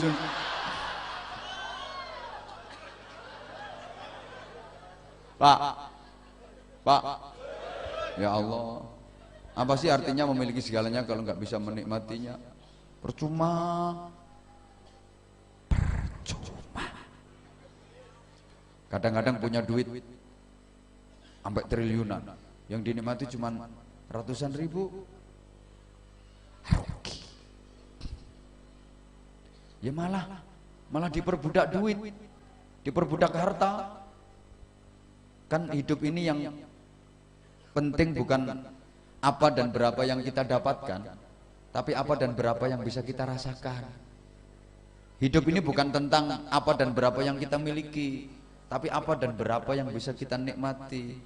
Percuma mendapatkan kalau nggak bisa merasakan. Ingin dapat jabatan, ingin dapat kedudukan, berhasil didapatkan, tapi nggak bisa merasakan, rugi. Kepingin jadi anggota legislatif, kepingin jadi anggota dewan, usaha dilakukan, duit dibagi-bagi, kampanye sana sini, saudara-saudara, sampai selebaran visi misi beredar di mana-mana, foto baliho dipajang di mana-mana, sampai dipaku di pohon, dia rela jadi penunggu pohon, rela jadi penunggu jembatan. Begitu dia dapatkan jabatan itu, 3 bulan masuk penjara gara-gara kasus korupsi. Itu kan mendapatkan tapi nggak bisa merasakan. Hidup ini bukan tentang apa yang kita miliki, berapa yang kita miliki, tapi apa yang bisa kita nikmati, apa yang bisa kita berapa yang bisa kita nikmati untuk kita syukuri. Percuma punya segalanya nggak bisa menikmatinya. Punya TV gede, lebar, 1000 in, tapi mata belek nggak sembuh-sembuh, kan nggak bisa nonton TV. Mending TV kecil tapi mata sehat, dipentelengi sewaktu-waktu bisa. Kursi aja harganya 950 juta, tapi pantat bisulen terus, bokong udun dan nggak waras-waras, kayak iso lungguh. Mending kursi dari bambu, pakune deng serong ngati dilunggui, bokongnya kecantol ngati berdarah-darah, tapi kan sehat toh. Besok berani duduk lagi walaupun kecantol lagi. Percuma Pak punya istri cantik semok, tapi istrimu tiap hari anyang-anyangan terus. Nggak kena diulek-ulek. Ya mending nggak begitu cantik tapi sehat, sewaktu-waktu bisa digunakan. Ini sengaja saya sampaikan untuk menghibur yang wajahnya jelek-jelek itu. Ya artinya ibu kalau dikata-katain nama suami udah jelek, bawel, cerewet, nggak usah ngebantah, santai aja, biarin jelek, yang penting nggak anyang-anyangan. Saya nggak ngerti anyang-anyangan mek plonga-plonga, nggak ngerti ya wis. Sampai ditanya orang, anyang-anyangan itu bahasa Indonesianya apa? Tawar-tawaran.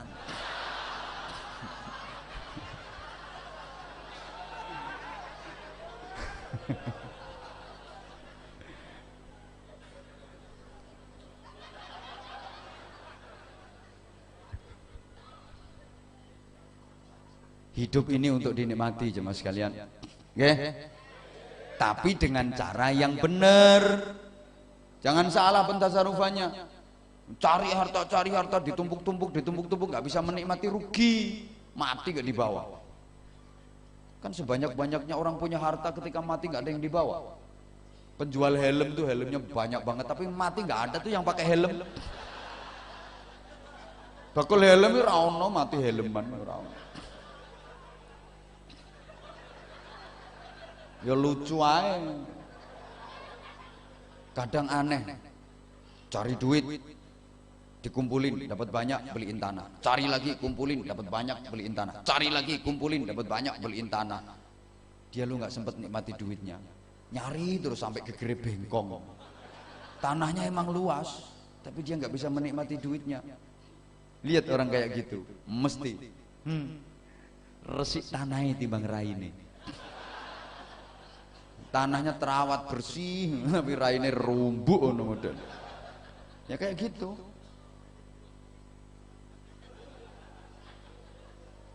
Bersyukur. Kalau mau bersyukur dengan cara yang benar ditambah sama Allah, la in syakartum la azidannakum, ditambah kenikmatannya sama Allah. Tapi awas kalau kufur, wala in kafartum inna adzabi lasyadid. Allahumma shalli ala Muhammad. Ibu bapak jamaah rahimakumullah, kenapa orang sakit? Berikutnya yang kedua karena banyak mengeluh. Mohon maaf, kakek sambat, dikit-dikit mengeluh, dikit-dikit mengeluh, ada masalah dikit, waduh, wah gimana, wah, waduh gimana, ada masalah dikit, wah, aduh gimana, wah, aduh gimana, ada masalah dikit aja, wah, aduh gimana, ngeluh terus. Itu yang bikin ya mudah sakit, hidupnya nggak enak. Halo. Nah, sekarang ini zamannya makin parah. Orang itu dikasih sedikit dia mengeluh, dikasih banyak dia selingkuh. Nggak boleh. Bapak ingat, sehebat-hebatnya bapak nggak akan ada artinya tanpa doa istri.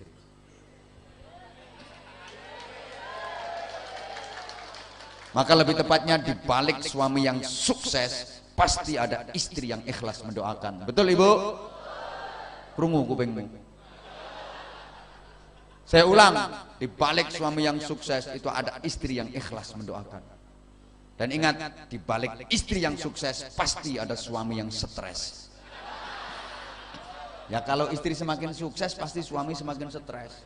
Maka ibu-ibu tolong sukseskan dirimu biar stres suamimu. Bapak juga harus ingat, suksesmu karena doa istrimu. Maka kalau ingin lebih sukses, yang mendoakan harus lebih tambah. Ya tambah lagi, kalau cuma satu ya kurang sukses pak. Udah, jangan kenceng-kenceng, ntar kedengeran nama yang pakai kerudung. Jangan pernah berbicara poligami di hadapan ibu-ibu. Ibu itu paling antipati, paling alergi. Jangan pernah membicarakan itu, karena memang poligami bukan untuk dibicarakan pak, tapi untuk dilaksanakan. Sehingga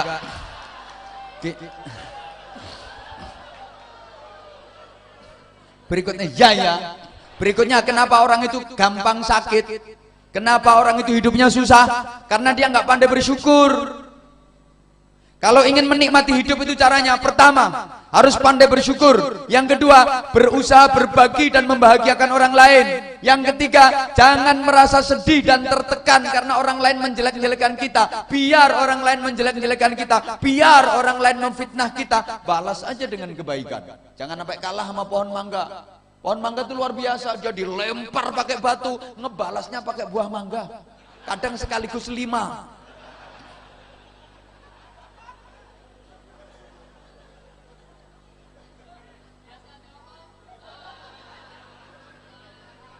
Lakukan ibadah dengan istiqomah. Lah emang kayak gitu. Rasulullah seperti itu, disakitin kayak apapun Rasulullah tetap membalas dengan kebaikan. Maka ketika ditanya, ya Rasulullah siapa orang yang baik itu? Rasulullah menjawab, Al-Muhsin, orang yang baik itu man ahsana man asa'a. Orang yang membalas kebaikan terhadap orang yang berbuat jahat kepadanya. Diperlakukan jahat oleh orang lain, yang ngebalas dengan kebaikan. Itu memang betul-betul orang yang baik. Kenapa begitu? Ya, orang yang baik itu nggak bisa membalas dengan kejelekan, itu nggak bisa. Meskipun orang lain berbuat jahat kepadanya, dia tetap aja membalas dengan kebaikan. Kenapa? Dia nggak bisa membalas dengan kejelekan, karena dia sudah benar-benar baik, sehingga dia udah nggak punya simpenan kejelekan. Mulane nek bales ya apa yo gak duwe simpenan elek. Oh, arep bales elek nganggo apa? Gak duwe elek pisan. Gak duwe simpenan. Maka kalau ada orang yang kelihatannya khusyuk, kelihatannya salate Allahu Akbar, tasbihne muter terus lambene umi-umi, bukan wiridan, ngapalno utang. Ngapalin utang. Tapi ketika diperlakukan jelek sama orang lain, disikapi jahat sama orang lain, ngebalasnya sama kejelekan, dia membalas dengan kejahatan. Itu belum orang baik, dia bukan orang baik. Sesungguhnya dia orang jelek, tapi dia pinter nyimpen kejelekannya. Kalau emang orang baik, meskipun diperlakukan jelek sama orang lain, difitnah sama orang lain, ngebalasnya tetap baik. Kenapa? Dia nggak bisa ngebalas jelek. Orang dia nggak punya simpenan kejelekan. Balasnya ya api. Kayak Rasulullah Shallallahu Alaihi Wasallam.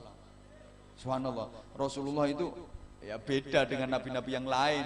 Sehingga Rasulullah itu afdalul mursalin, paling utama-utamanya para rasul, sayyidul anbiya, penghulu para nabi. Nabi-nabi yang lain itu kalau umatnya nakal, umatnya ingkar, umatnya kafir, ya dinasihati, dituturi sak keneke, maksimal. Halo. Taman kok gak pati ngrungokno modele.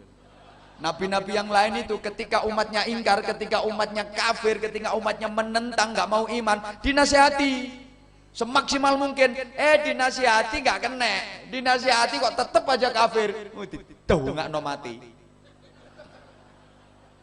Iya, nabi-nabi yang dulu kan gitu. Ajak-ajak dakwah tentang tauhid la ilaha illallah, ajak-ajak keimanan. Ternyata banyak yang nggak mau. Ya terus ajak-ajak, terus dinasihatin, terus diupayakan secara maksimal. Gak kena, tetap kafir, tetap ingkar. Dongakno mati, dongakno dapat bencana, didoakan dapat musibah. Nabi-nabi dulu rata-rata begitu. Maka zaman dulu banyak bencana, banyak musibah terjadi. Itu gara-gara yang mengajukan proposal yang nabinya sendiri. Jadi akeh bencana, akeh musibah yang ngajukan proposal nabine dhewe. Yang mengajukan proposal nabi sama Allah ya langsung di ACC.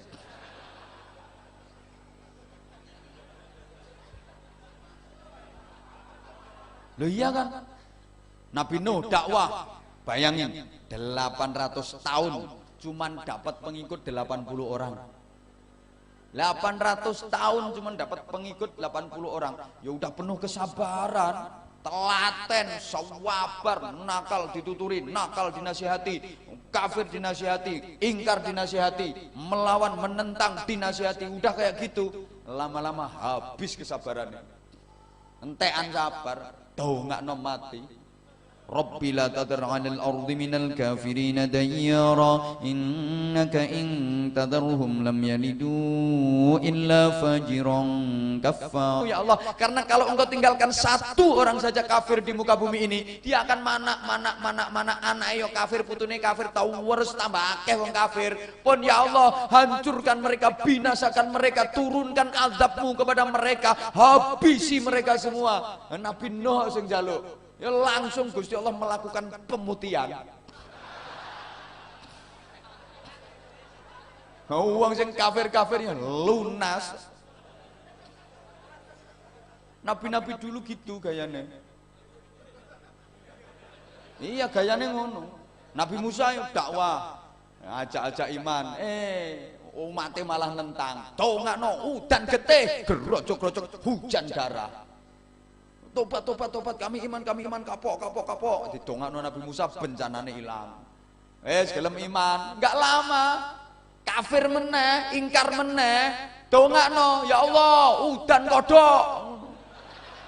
Krotok hujan kodok katak ini. Ngono gayane nabi-nabi biyen.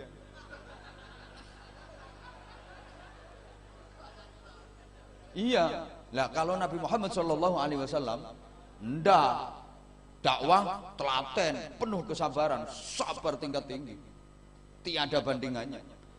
Ajak-ajak keimanan, umatnya nentang, dinasihati kok nggak nurut, dibela nih di hadapan Allah, dibela di hadapan Allah.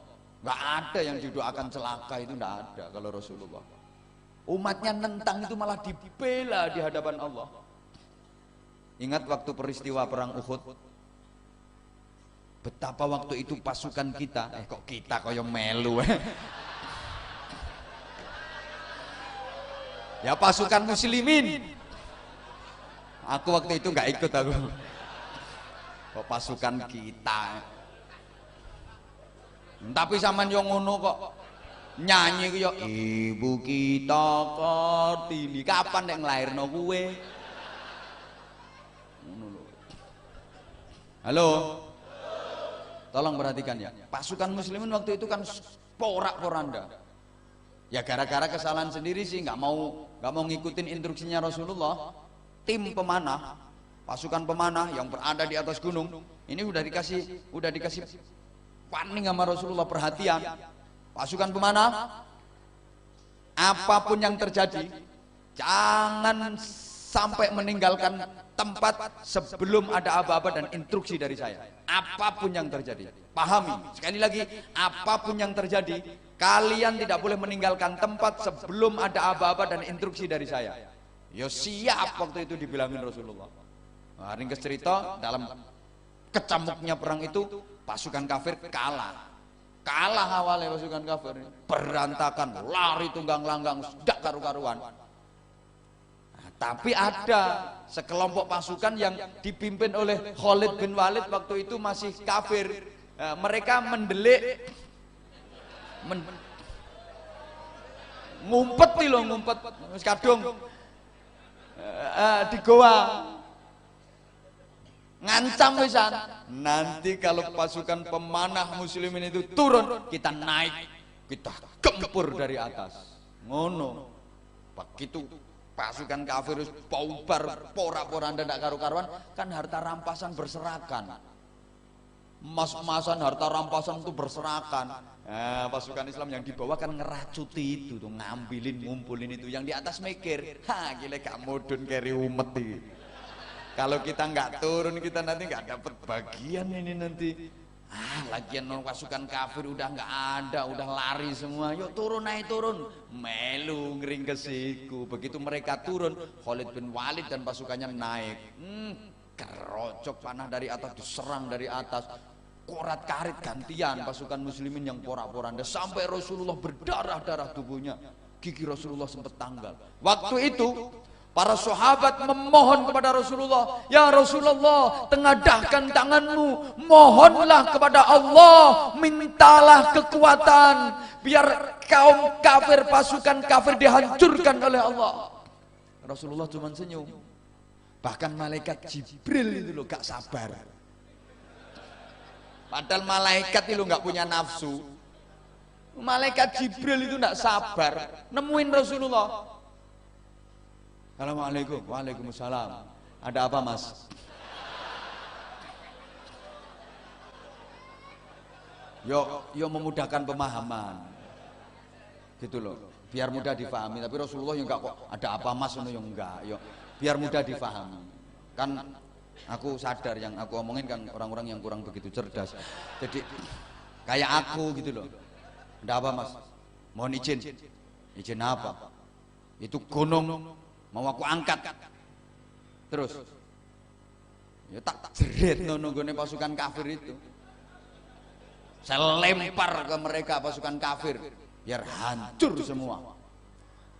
Terus Rasulullah bilang, mas, rungokno toh, mas, itu perintah Allah apa karepe sampean dhewe mas? Ya karepku dhewe. Sorry mas, aku lagi nggak butuh bantuanmu. Kalau yang nyuruh Allah ya karuane.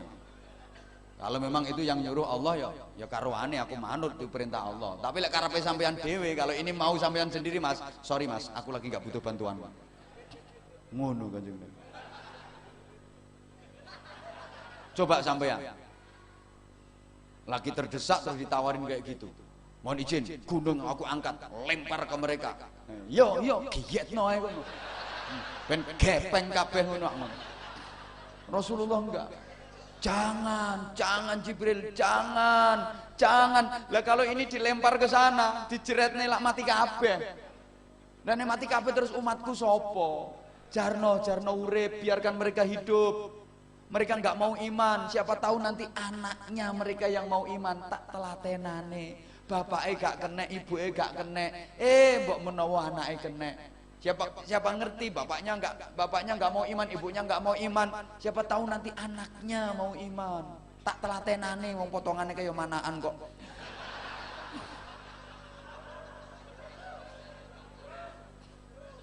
Malah didoakan sama Rasulullah, Allahumma hdi qaumi fa innahum la ya'lamun. Ya Allah, berikan hidayahmu, petunjukmu kepada kaumku itu. Mereka melakukan seperti itu karena mereka tidak ngerti. Mereka belum ngerti, ya Allah. Jangan kau timpakan azab atas mereka. Berikan petunjukmu, berikan hidayahmu kepada mereka. Subhanallah, Rasulullah kayak gitu. Bahkan waktu itu bumi sempat bersumpah. Bumi lo bersumpah di hadapan Rasulullah. Jari bumi ini, kata bumi gini, kalau sampai darah, kan waktu itu darah Rasulullah bercucuran kan. Kalau sampai darah Rasulullah netes ke tubuhku, aku akan balik badan, mulet. Bumi lo sampai gitu. Sampai darahnya Rasulullah netes ke tubuhku, mulet aku. Apa yang dilakukan Rasulullah mendengar sumpah bumi itu? Rasulullah malah sibuk menampung darah itu, biar nggak jatuh ke tanah, biar nggak menetes ke tanah. Ditandai guys surban ke tangan, jangan sampai netes. Ini kalau sampai netes, iki bumi mulet temenan iki. Kalau bumi mulet hancur orang-orang itu. Subhanallah, coba sampean. Ya malah dipiur-piur nang ngene getene. Halo? Rasulullah kok kayak gitu? Subhanallah. Jadi wong apik ya diapiki, wong elek ya diapiki. Kok dieleki? Menikmati hidup.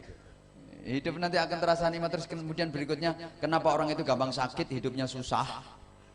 Karena mohon maaf, di samping kurang pandai bersyukur, banyak mengeluh, terus orang itu galau.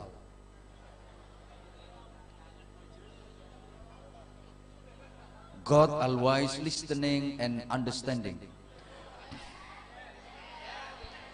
Sekali lagi, God always listening and understanding. Makasih, semakin kelihatan goblokmu. Jadi mohon maaf kalau dibilang goblok nggak boleh marah. Karena hakikatnya manusia itu emang goblok. Yang pintar cuman Allah. Hakikat ilmu milik Allah. Ketika manusia dianggap berilmu dan pintar, karena waktu itu dia sedang berada dalam hidayah Allah, dalam bimbingan Allah. Andai kan nggak berada dalam bimbingan Allah, ya goblok.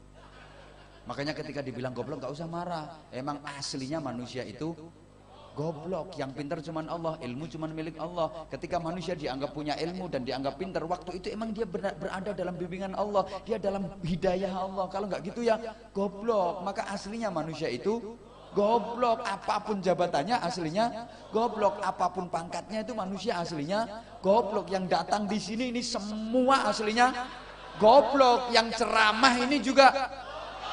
Makasih. Jadi ini ceritanya malam ini ada orang goblok ngomongin orang yang lebih goblok.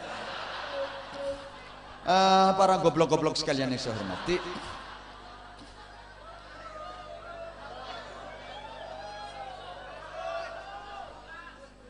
kenapa orang itu galau? Karena dia melupakan Allah, sehingga dia pun dilupakan oleh Allah. Saya ulang, kenapa sih orang kok galau? Karena dia melupakan Allah, sehingga dia dilupakan oleh Allah.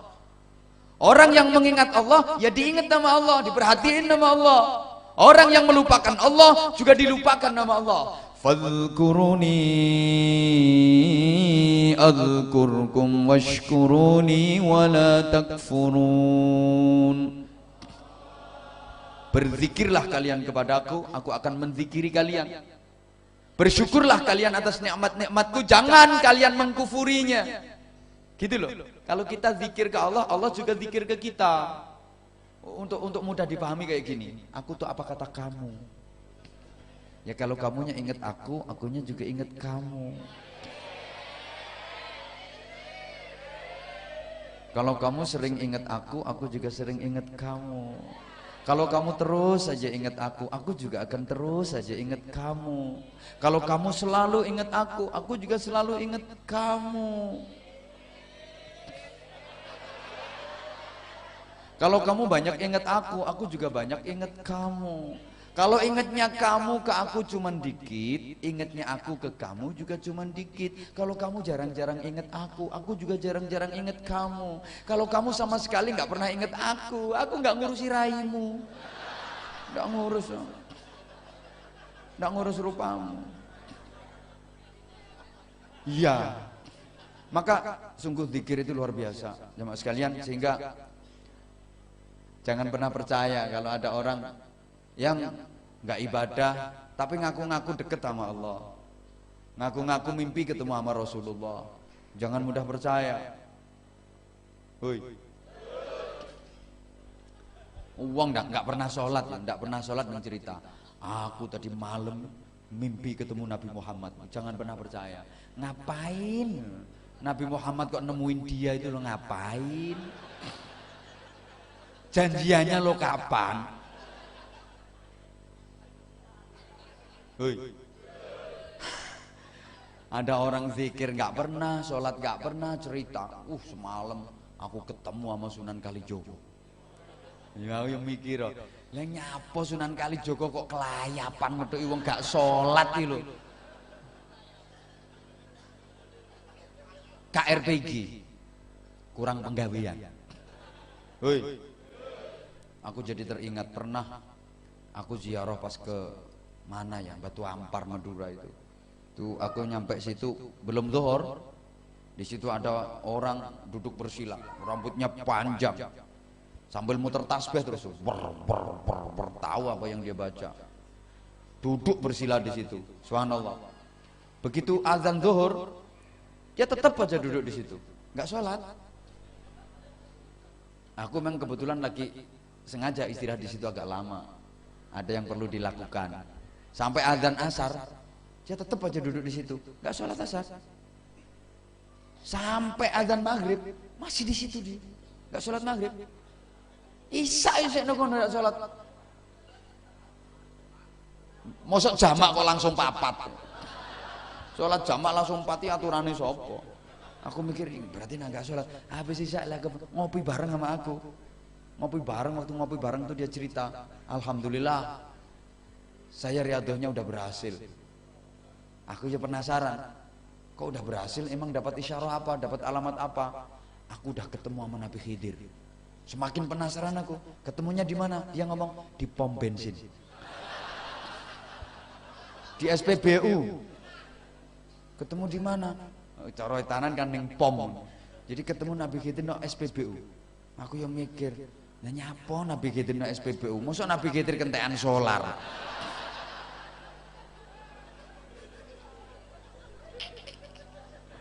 La haula wala quwata illa billah.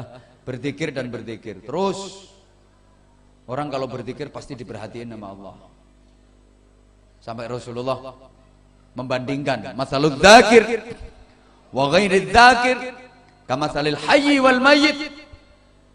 Perumpamaan orang yang mau berzikir dengan orang yang tidak mau berzikir itu ibarat perbandingan orang hidup dengan orang mati. Yang mau berzikir hidup, yang nggak mau berzikir mati.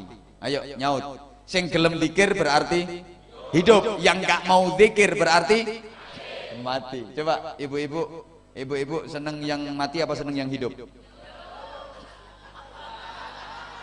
Hah? Ibu pilih yang mati apa pilih yang hidup? Hidup. Bapak-bapak masih hidup? Misalnya Bu, misalnya ada dua orang laki, ibu suruh milih satu. Yang satu ganteng, tinggi besar, gagah, tegap, atletis, kuning kulitnya, sauntu-untune. Banyak duitnya, kaya raya, tapi mati. Yang satu udah dekil, jelek, pendek, kelek kecut, ngentutan, gak gablek duwe, tapi urip. Ibu pilih yang mana?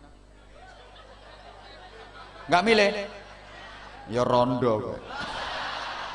Oh, modal wajah cuman kayak gitu nggak milih. Kasih pilihan nggak mau milih. Pilih mana Bu? Nggak dua-duanya? Rondo. Ibu tak ajarin Bu, pilih yang hidup walaupun jelek. Lumayan kena gue seret-seretan.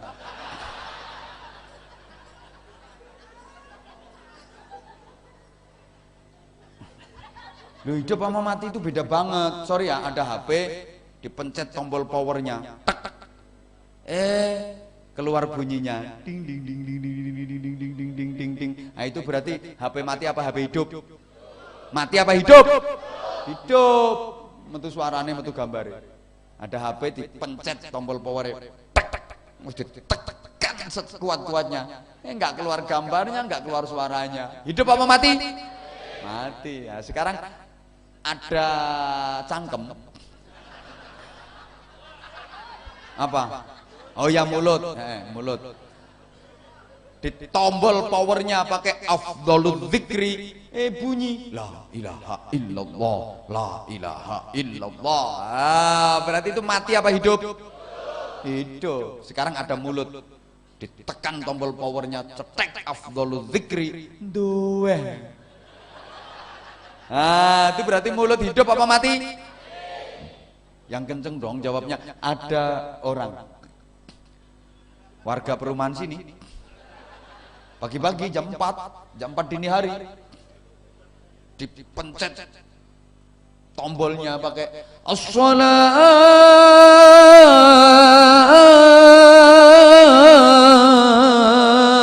khairum minan naum, langsung bangun, cerekal, wudu, jurantal, berangkat sholat jamaah ke masjid. Mati apa hidup? Hidup. Sip. Ada warga perumahan sini sama pagi jam 4 dipencet tombolnya as-salatu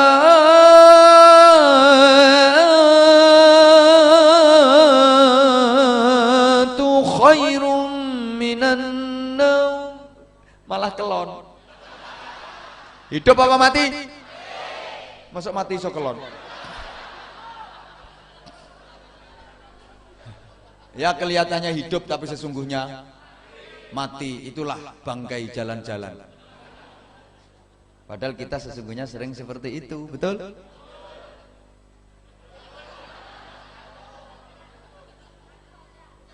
Ya Allah. Banyak berzikir, baca Al-Quran, baca sholawat, terutama ibu-ibu, agar lisanmu, lidahmu, bibirmu jadi indah, penuh berkah dan penuh pahala. Nah, daripada lesanmu, bibirmu sering kau gunakan untuk menyelatu bojomu, memperbanyak dosamu, memperberat hisabmu. Bukankah suamimu adalah surgamu? Bukankah ridho suamimu menentukan ridho Tuhanmu? Lo kok sering engkau mencelatunya? Bu, ketika bibirmu, lisanmu sering mencelatu bojomu, ngomelin suamimu, itu bisa berubah menjadi duri-duri yang tajam, menyayat-nyayat hati suamimu, melukai perasaan suamimu yang sudah bekerja keras pontang-panting. Itu dilakukan demi untuk mengetengi dirimu itu. Istri macam apa dirimu? Ya mending baca Al-Quran, dzikir, sholawat, istighfar. Taulah biasanya kalau suami pulang telat, suami pulang terlambat, bukain pintu sambil cemberut, dongkol, ngomel. Jam berapa? Jam berapa nih? Plorak-plorok, suka kelayapan terus. Jam berapa nih? Udah nggak usah tidur di rumah, sana tidur di pos jaga sana. Sarungmu, bantalmu sungi kabeh, kelon karo kentongan kono. Apa sembuh bu itu? Mohon maaf, ibu hatinya udah sakit, pikirannya sumpek, dapat dosa. Hoi, loro. Podo-podo biar suami datangnya terlambat, ibu sambut aja dengan ikhlas. Ketok pintu, tok tok tok tok tok tok tok, bukain pintunya. Ya sebentar. Alhamdulillah suami udah datang. Ikhlas, ramah, senyum. Wah itu pahalanya sama dengan jihad. Udah jihad fisabilillah, jihadnya ibu ya kayak gitu. Nggak usah bom panci, nggak usah. Ngapain? Bukan jihad itu, kendat itu.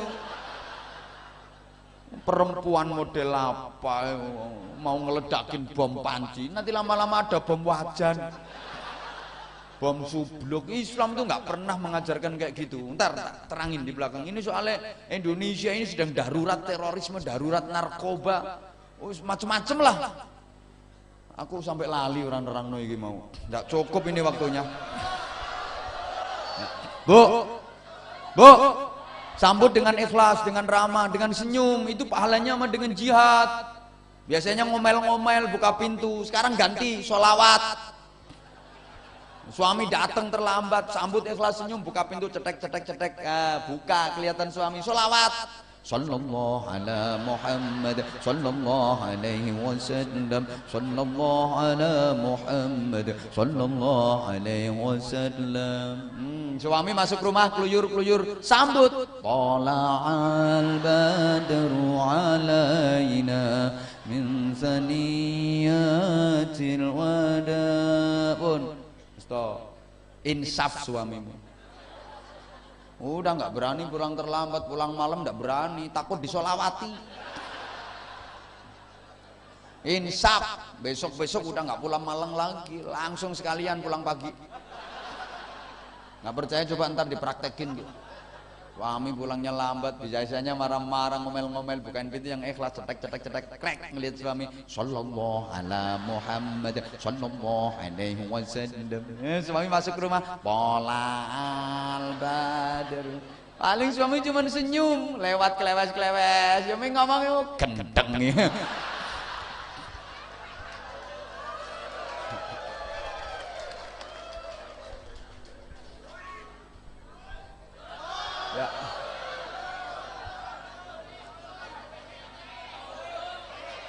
Iya. Hadapi hidup ini dengan senang, hadapi hidup ini dengan gembira. Hidup cuma sekali, ngapain disusah-susah? Biar orang lain punya prinsip hidup ini ada dua. Ada senang, ada susah. Kita nggak usah kayak gitu. Prinsip kita hidup memang dua, tapi bukan senang sama susah. Senang sama senang banget. Ya kalau hati kita udah bersih, hati kita udah tertata, hidup ini adanya cuma dua, senang sama senang banget. Biar orang lain prinsipnya senang sama susah, kita mah tetap pakai prinsip senang sama senang banget. Orang lain prinsipnya hidup itu ada enak, ada nggak enak. Kita enggak, kita hidup memang ada dua, enak sama enak banget. Setuju? Maka hadapi hidup ini dengan senang. Yang penting senang. The power of smile, the power of mind, the power of heart. Subhanallah. Makasih.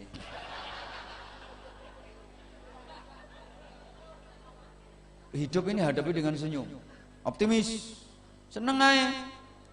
Wajah kita akan cerah.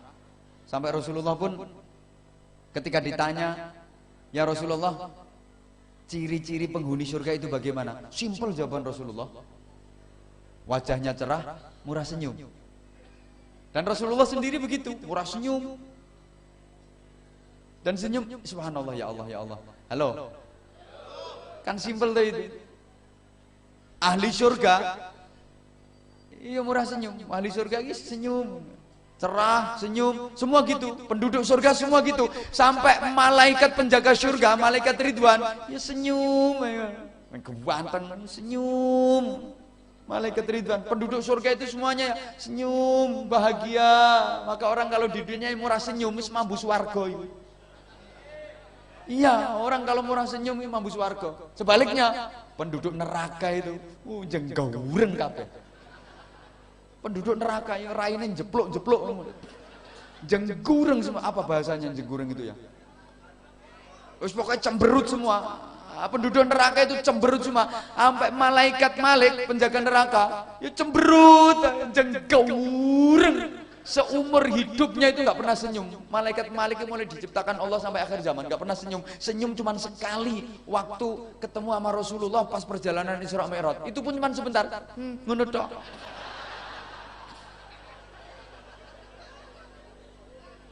Habis itu ya cemberut terus sampai akhir zaman. Malaikat Malik. Makanya wong nontonnya neng jenggureng cemberut asli wong ngono kuwi mambu neraka wisan. Sorry ya, secantik apapun perempuan kalau cemberut jelek. Nggak percaya coba ibu cemberut tau mencucuan terus bercermin ngoco. Nek perlu difoto. Ketokno lambene tok.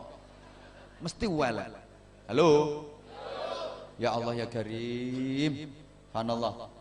Senyum itu ternyata subhanallah mempunyai beberapa kekuatan. Pertama, bukti bersyukur. Orang tersenyum hatinya bahagia, bukti bersyukur. Yang kedua, Senyum itu bukti optimis.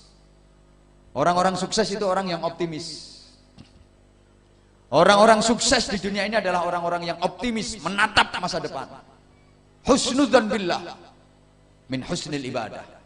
Husnudzan kepada Allah, yakin akan kekuasaan Allah, yakin akan mendapatkan anugerah dan keberhasilan, kesuksesan dari Allah. Itu adalah termasuk ibadah yang terbaik. Orang-orang sukses itu orang-orang yang optimis. Aku bisa, aku bisa, aku bisa. Orang pesimis itu pasti gagal dalam hidupnya. Karena orang optimis itu ibarat orang mau melangkah, ibarat orang mau jalan. Halo. Orang optimis itu pasti gagal dalam hidupnya. Karena orang pesimis, orang pesimis itu ibarat orang yang udah mengubur sebelah kakinya sebelum melangkah. Oh, mau jalan kok kakinya dikubur sebelah. Oh, kayak aku ini nggak mungkin bisa pergi haji sampai mati gak iso haji. Kayak aku ini nggak mungkin bisa hafal Quran. Ya nggak mungkin bisa hafal lah, dia pesimis. Oi. Yang ketiga, senyum itu bernilai sedekah. Tabassumuka fi wajhi akhika laka shadaqatun. Senyummu kepada saudaramu itu bernilai sedekah. Maka jangan diremehkan. Walaupun cuma senyum itu menjedetkan lambe. Nilainya sedekah. Jangan pernah meremehkan amal kebaikan yang kelihatannya kecil. Kadang dalam amal kebaikan yang kelihatannya kecil, di situ terdapat ridha Allah. Itu yang bisa mendatangkan rahmat Allah. Jangan pernah diremehkan. Masuk masjid, udah nggak ada jamaahnya, udah selesai sholat jamaah, zikir, wirid, doa udah selesai, nggak ada orang, kipas angin masih muter aja, wugu. Wah, ini ngabisin listrik ini, matiin, strike. Kelihatannya amal kebaikan kecil, tapi kadang itu yang mendatangkan rahmat Allah. Di situ terdapat ridha Allah. Ke tempat wudhu, nggak ada orang, ini kalau udah penuh airnya, melober-lober kerannya, krocok, matiin, set. Ini jangan dianggap remeh, amal kebaikan kecil. Ini yang mendatangkan rahmat Allah. Kadang di situ terdapat ridha Allah. Masuk ke toilet, WC umum, di situ ada peninggalan orang lain. Mundung, disiram, krocok, bersih. Ntar kalau dipakai orang nyaman, jangan malah ditambahin. Nanggung cuman segini, tambahin.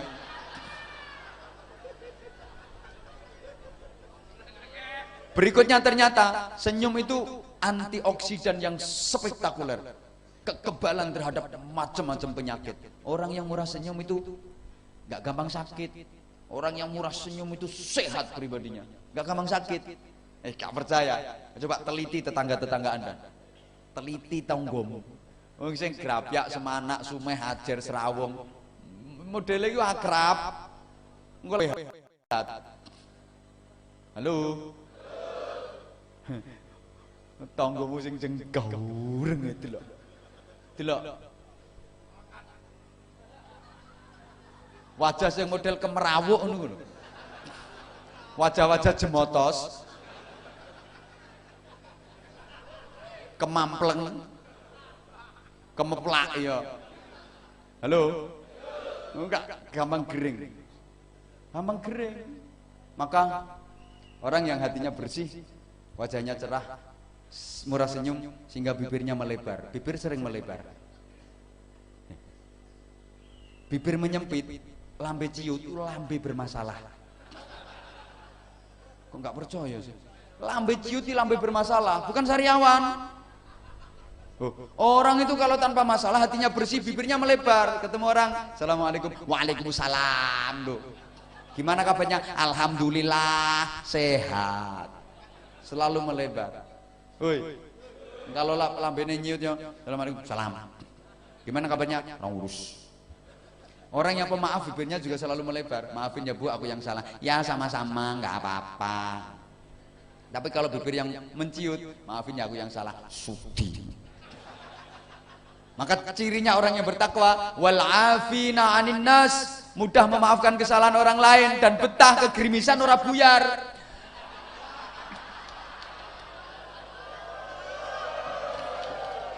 Gimana? Apa langsung doa? Ini masih baru sampai. Halo. Dilanjut? Ndi te gremes?